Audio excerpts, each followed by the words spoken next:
Hello, my name is Álvaro Regalado, and I'll be speaking about the chapter 5 of the book, which is Individual Differences.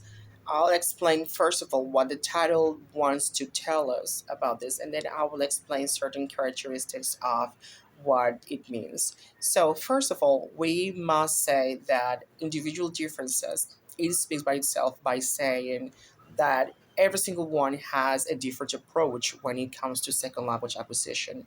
Every single people is different in cases of the how fast they learn, the types of the learnings, the way they are receptive towards stimuli in your environment. So we need to take that in consideration.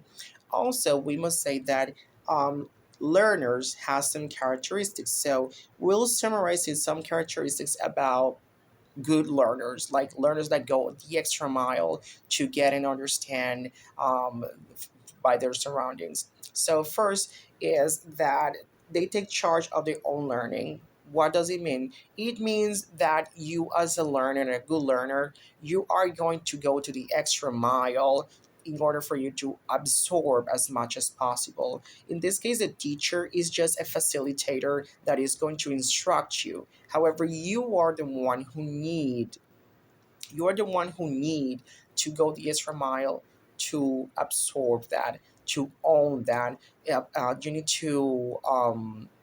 You need to self discipline yourself. You need to set a goal. That's the main thing. You need to set a goal, and from that goal and on, you are able to get better, to improve your language.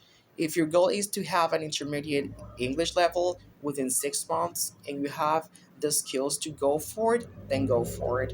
The second is that they're unafraid to creatively experiment with language. It means that we are very spontaneous. Like, we go ahead and just don't care if we're wrong or if we are not correct. Like, people is going to tell you like, oh, this is said this way, and you'll be taking notes and willing to be like corrected, because that in that case you will have something to improve.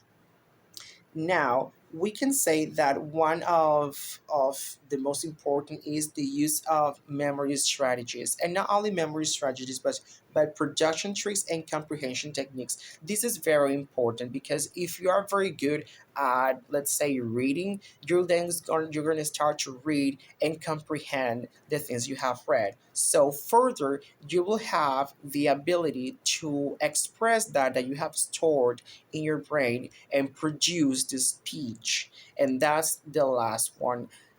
Good learners like me are not afraid to speak.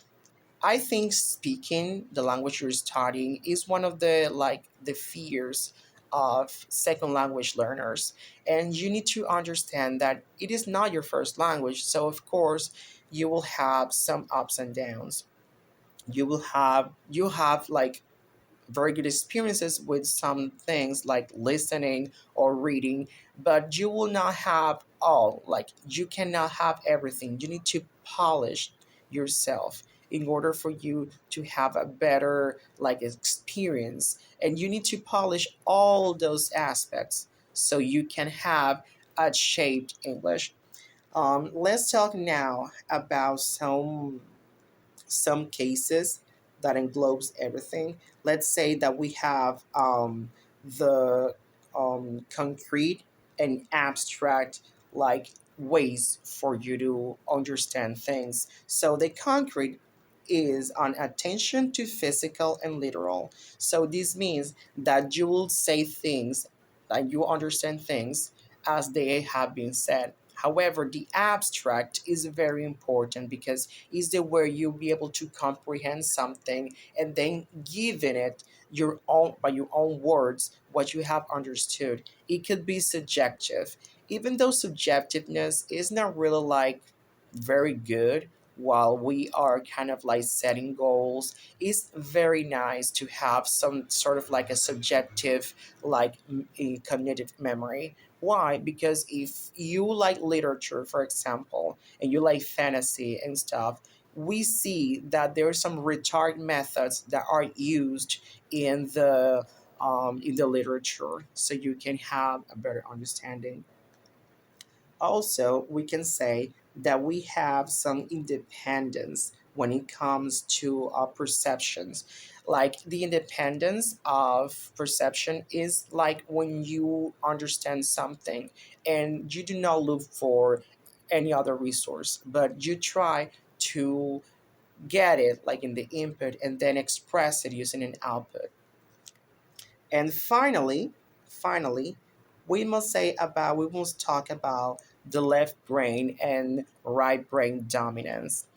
People have different hemispheres, which are the left and right hemispheres, of course. And if you take notes of this, you will more like closed. Like the approach you will do will be different from different areas. In case you like arts or you like sports, or even if you like science and math, it has to be. It deals with what side of your brain is more suitable for your situation.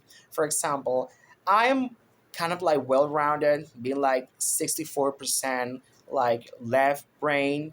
So let's say you're more like left brain and you like math and you like objective things, you're more like a science person, then it means that you're more suitable to learn like concrete things instead of abstract things.